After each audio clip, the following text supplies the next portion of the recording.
That we cannot know, but what we do know is that cardio is the cure. We know for certain that cardio is going to have all of these benefits.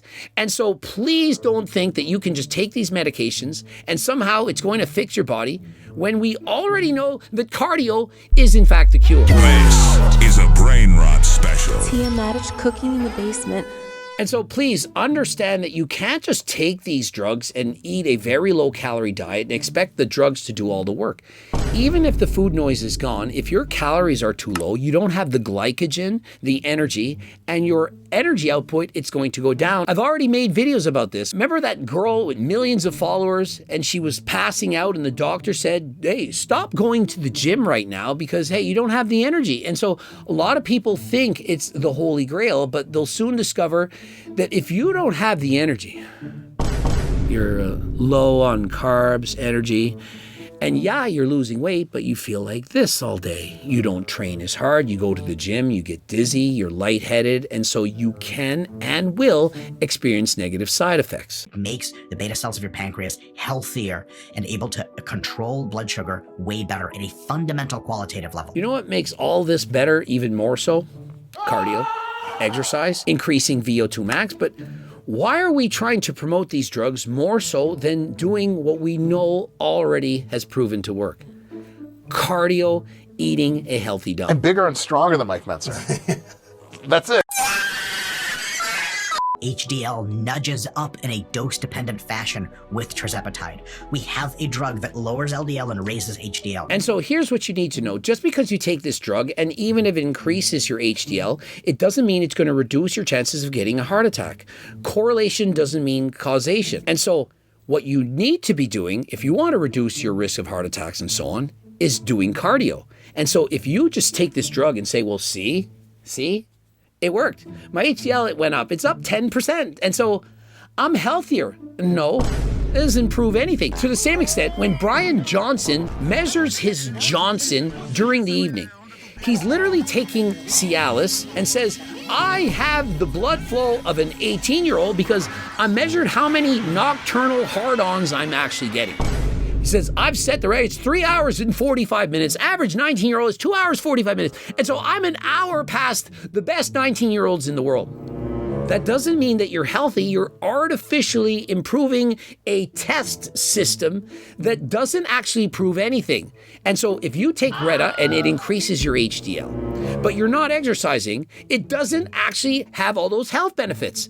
And so please don't think that just because the blood work shows that you're healthier, that you actually are. Tirzepatide radically reduces markers of deep systemic chronic inflammation. And so does having liver disease. That also decreases your markers of chronic inflammation. But how about we just look at Mike? Does Mike not look inflamed? Does he look like the epitome of health? He's on all of these drugs, doing all of it, but yet, how is it working for him? Is he the pillar of health? In comparison, if Mike got off all of these drugs, the testosterone, the growth hormone, the tirzepatide, and started doing harder than last time cardio. He increased his steps. Perhaps he went for a jog, a bike ride, did some stepper. Would he not look and feel better? That is the measure. Quality and quantity of life. Would he live longer? And for those years, would they be better? I am going to argue that absolutely, unequivocally, it most certainly would. He's what? A 5'5.5" manlet. He's even shorter than Coach Greg. And he's obese on the medical chart. And so I don't care if you're overweight because you have a lot of muscle or a lot of fat. Both are bad. And so Mike clearly is overweight. He's obese, not on body fat terms, but the strain on the heart, the fact that there's increased demands, it is most certainly going to reduce his life expectancy, and it's making it more difficult for him to move on. We've seen him run a half of a mile, 5.5 minutes, guys. Not a mile, a half a mile, and he can barely hop a nipper. How is this healthy? If all of these things are improving, and remember, he's only 41, what happens when he's 50? And so clearly, based on the bones, based on watching the observational data, what he's doing isn't healthy. So if we're looking at the bones and we're looking at the color of this dinosaur based on the bones, the only thing that would work well with this disgusting brown color.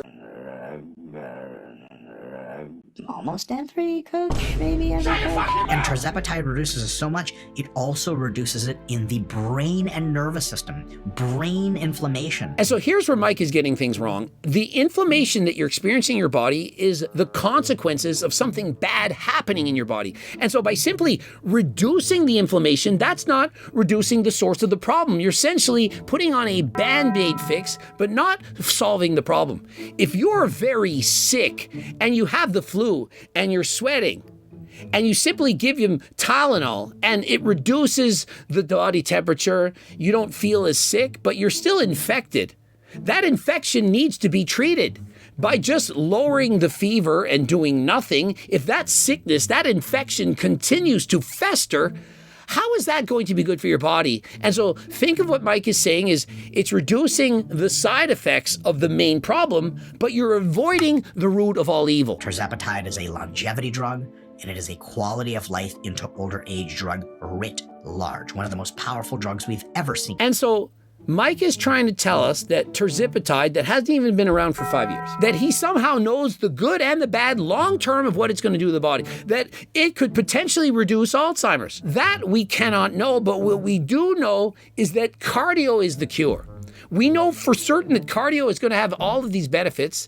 And so please don't think that you can just take these medications and somehow it's going to fix your body when we already know that cardio is in fact the cure. Just in case you were curious, it also lowers 24-hour blood pressure. If it lowers your blood pressure so much, why is Mr. Mike on not one but 2 blood pressure medications? I'm asking you. He's literally posted this on his Instagram wall using polypharmacy. And so if it's so great, why is it not working for Mike? It reduces your addictive drive. People on Tirzepatide report quitting smoking, quitting drinking, quitting gambling. I kid you not. Reducing your addictive drive, doesn't that scare you just a little bit? You know, he's saying it has less food noise, less smoking, less gambling temptation, less everything. Less desires for having sexy time. Do you not think that that is a problem? Like, why is it doing this? Well, we don't know. Let's just keep using these drugs. Isn't it scary? If it can reduce your drive to do everything, is it reducing your drive to live? And so if you have a serious addiction and it's affecting your life in a seriously negative way, then perhaps this medication could be the answer. But if you're a normal human being, and you don't have these addictions, and taking this medications causes you to reduce your desire, your motivation, your will to do so many things. Perhaps you don't want to go out and dance anymore. You don't want to have sexy time. You don't want to do this. You don't want to do that. You don't want to eat. You just want to sit. It's essentially making you turn into a zombie. Is that good?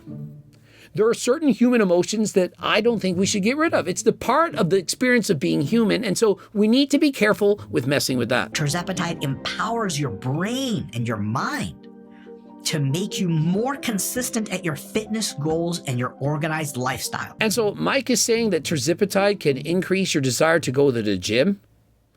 If it's reducing your desire to do drugs, to smoke cigarettes, to use alcohol, to have sexy time, to do all of these things, to eat, does it not make sense to think that it can reduce your desire to go to the gym, to exercise, to work out, to be healthy, to do all the things that humans should actually be doing? And so how can you say on one hand, oh, it's going to improve all these things, it's going to reduce your desire to do all bad things and increase your desire to do all good things? No, Tirzepatide doesn't know the difference between good and evil. Tirzepatide is not your moral compass. Oh, I'm going to get on Tirzepatide. That way I won't cheat on my girlfriend. I'll go to the gym 3 times a day. I'll stop eating and I won't ever drink alcohol or smoke cigarettes and I'll learn 4 different new languages. No, it doesn't do that. But what about these synergistic effects? Because it turns out these drugs together add up more than the sum of their parts. And so we're not going to get into the synergy of all these different drugs, because why would I do that when I can talk about the synergy of using Coach Greg HDLT supplements? We have the GLT Max, the Turk Builder Max, we have GO2 Max, we have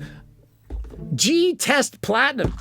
Why not use natural supplements and use your own will and desire to improve yourself, to be the best version of yourself? Can you be better tomorrow than you are today, and better today than you were yesterday? And if you can, then why not do it on your own? Now, if you're obese, you have type 2 diabetes, your testosterone levels are in the shitter, you went to Algorex. By all means, do whatever the doctor is telling you. They are probably smarter than you. They spent 10 years studying this. And so listen to your doctor.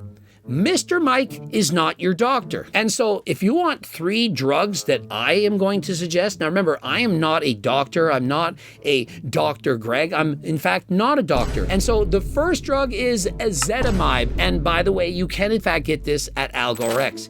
It is going to bind up the dietary cholesterol in your diet, and it's going to allow you to gently poop it out and reduce your LDL by approximately 10%, and that can be significant. And remember, this is in comparison to statins, which many doctors are going to prescribe for people with elevated cholesterol, which much lower side effects. And next, NAC in pill form and or injectable glutathione. And so obviously injections, not as many people want to do this, but NAC taken orally, a powerful antioxidant. It's good for your liver, for your organs, especially as you're going to get older. And so I would highly recommend you consider that. And next up, caffeine. Caffeine is a drug. I don't care what you're asking or who you're talking to. Just because you can get it in coffee doesn't mean it's not a drug. Caffeine can reduce your appetite, give you more energy.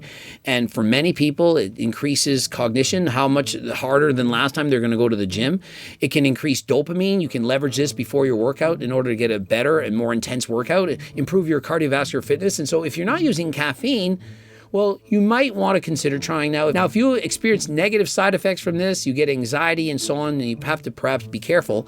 But I think for most people over 40, you can in fact leverage caffeine to help you to train harder, to build more muscle, to burn more body fat. And so why not give it a try? Subscribe, click the bell button, comment to boost the algorithm, like the video, watch one of those 2 bleeps. Don't forget about the supplements. If you're interested in being a sponsored athlete, click the link in the description. AlgoRx, of course, click the link, code Greg. And to purchase any of these supplements, click the link, coaching plans by me and my team, link. Keep clicking all the links. Eventually you'll find something that you want. And until next time, I am out.